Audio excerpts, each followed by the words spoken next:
1950er Jahren intensiv mit einer Ablösung des aufwendigen Dampfbetriebes durch andere Traktionsarten. Für kleinere und mittelschwere Dieselloks stand die erforderliche Technik schon zur Verfügung. Doch inzwischen beherrschte man auch für kräftig motorisierte Fahrzeuge die wartungsarme und ruhig laufende Gelenkwellenantriebstechnik. Daimler-Benz, MAN und Maybach hatten in Zusammenarbeit mit dem Bundesbahnzentralamt in München ein neues 12-Zylinder-Aggregat mit 1100 PS Leistung konzipiert. Ferner entwickelten Maybach und Voith ein neues Flüssigkeitsgetriebe.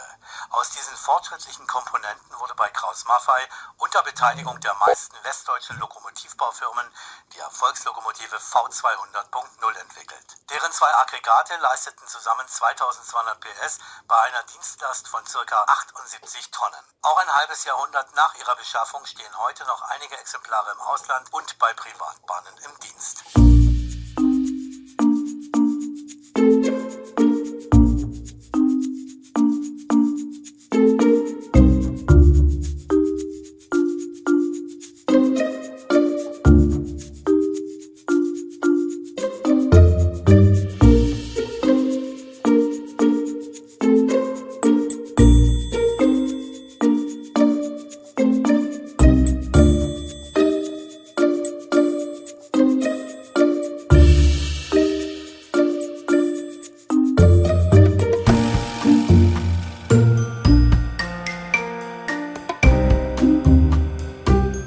Fahrgäste, in Kürze erreichen wir Göttingen.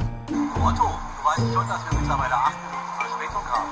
Ach, hol mir wieder auf.